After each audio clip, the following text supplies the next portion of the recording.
First time I actually tried street photography and lifted my camera up, I was terrified. It actually happened while I was walking with the Atlanta group known as the ATL Shooters, and we were out doing night photography. I'm out walking with my camera, and I thought for sure somebody was going to want to beef me on the streets. If you ever been to Atlanta, you know there's an added danger of some type of weapon violence. And so I thought that, you know, I would get in trouble, I would look like a creep, or I could end up in more serious trouble. But today I'm going to kind of break down my thought process and what got me over the hump and into a long career of street photography.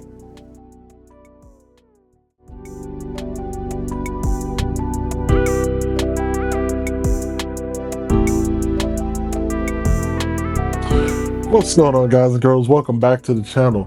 And today's video, we're going to talk about something that most people don't talk about in terms of street photography, and that's what the feeling is when you first start doing street photography. It is terrifying. It's something that you may feel that you might not ever get over, and there are always warring theories on how to do street photography, what's the right way of doing street photography. But one of the biggest things is just the overall fear. When you're out there in the streets, things are happening, especially if you live in a metropolis, then you can find yourself wanting to shrink away, put the camera down, and really just make sure that you're non-confrontational. But in this video, I'm going to talk about the things that will help you get over it, kind of the thought process and things that happened in my journey, to hopefully help you be able to continue to do street photography and be able to express yourself while capturing different moments out on the street.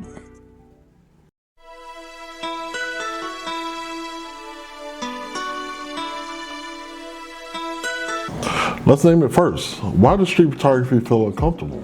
Because you're breaking every social rule there is. In normal day-to-day life, you don't go around sticking things in front of strangers' faces or taking photos of people you don't know. And street photography is one thing that breaks that type of norm. Your brain is doing the thing it's supposed to do by telling you to maybe not do this, maybe stop, because you're making other people uncomfortable, and that's what it should do, warning you that something feels off.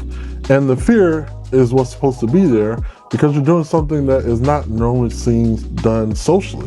And here's what helped me. The fear is recognizing that you're not doing something wrong, but you're doing something that's socially unusual. And those are two separate things. This is one of the first street photos I ever took. My hands were shaking. I shot from the hip. It's not a great photo, but I took it. And that's the first lesson. You don't need to be fearless. You just need to press the shutter anyway. So the first practical thing I did to really step my street photography up was to shoot in busy areas, places where people are going to lunch, maybe a shopping district, places where tourists like to visit, especially in Atlanta. There are a lot of places like that. That way, people aren't really paying attention to me. If you live somewhere like New York and LA, this is very easy because, and I've shot in New York enough to know that people have so much of their own lives going on. There are so many people that most of the time people don't have time to stop and figure out what you're doing with your camera. This does two things. One, it allows you to practice in an area with low stakes so that you don't feel overwhelmed. And two, it allows you to get enough repetition in to start to be on the road of developing your eye and voice through street photography. Trust me, repetition kills any fear that you might have, no matter the niche of photography you're in. The more you do it, the less that inner voice of nervousness comes up. Not that it goes away, it just becomes a whisper rather than a loud scream. So when I first started shooting street, I would shoot with my DSLR, this Canon 60D, and a telephoto lens like my 70-300 or this quad array lens, and this will automatically always get me noticed. I mean, people see me holding this big camera up with this big lens, it would get me noticed, versus when I use something like what I use today, which is my Fujifilm X Pro 1 with a 35mm lens on there. It's more compact. People don't really notice as much when I go to lift the lens up, and it's a manual lens so that I can shoot typically without having to bother with settings or anything like that, which makes me faster on the street. Now, I also have two very kind of competing theories with this, because I'm still somebody who likes to be away from the action. I like to be removed from the scene, and I like to treat a lot of people on the street as actors in a movie. I do sometimes still find myself going back to a telephoto lens setup because of the fact that I want to be far removed from the scene. I want to be away from it so that I don't disrupt people and they give me the natural reactions they would give because they don't know I'm there. Now, of course, like I said, run and gun, if I'm in New York, if I'm out on the street here, the 35mm is definitely my go-to, my daily carry, because I can shoot, it's quick, it's compact, and I know I'm gonna get the shot with a wide view versus something like this with a tight view, and I have to think about the shot and frame it correctly in order to get what I'm looking for. And the other theory about that is that a big lens screams professional. A lot of times, especially when I was shooting in areas like shopping centers that maybe didn't like outside photographers, they would think that this was a professional setup. Therefore, they were quicker to want to kick me out of those areas. When I shoot with the 35 and a smaller setup, the thought process is, oh, he must be a tourist, hobbyist. These aren't going to be for anything serious, especially when I use a point and shoot camera. They definitely didn't take that seriously. And so I was able to get the shots that I wanted and shots that really spoke to me as an artist. Another thing that kind of helps quiet the voice of nervousness when you're out on the street for the first time doing street photography is you have to have a purpose. A lot of times when I first started, I would just run a gun, go out there, just capture everything. It didn't matter what it was. Could be architecture, could be people, could be shadows, could be animals. It didn't matter. And a lot of times, more than not, I would find myself leaving with images that I didn't want to do anything with, that didn't really speak to me.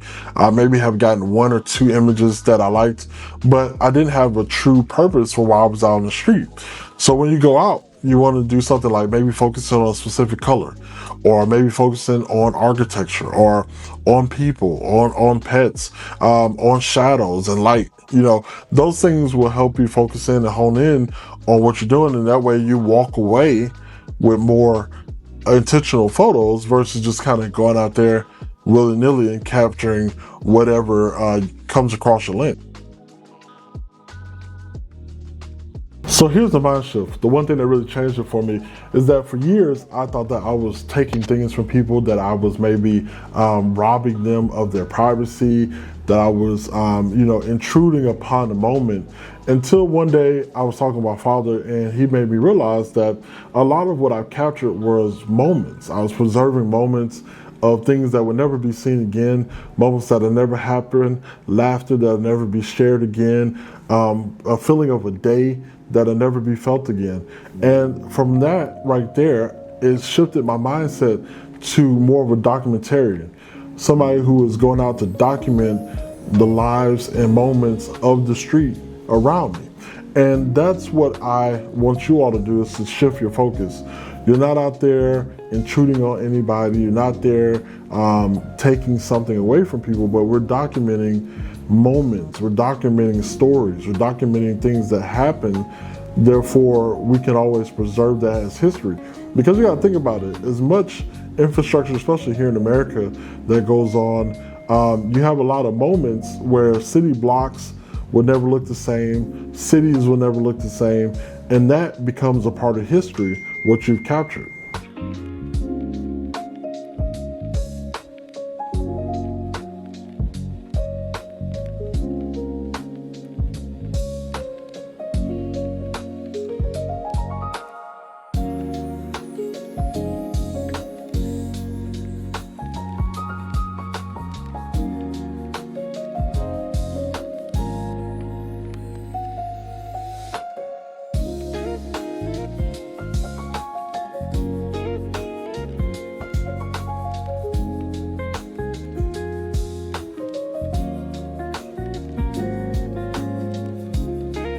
Be real with y'all, there's still a hesitation and fear when I'm out on the street, but the point of this is not to be less afraid.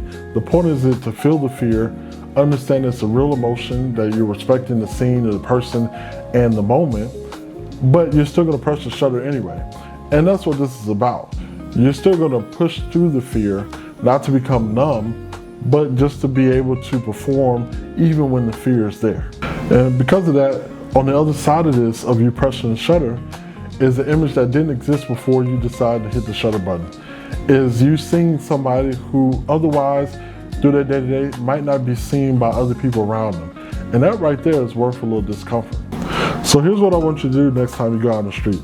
Start where the camera belongs. Could be a festival, could be an event, could be a tourist area in your city.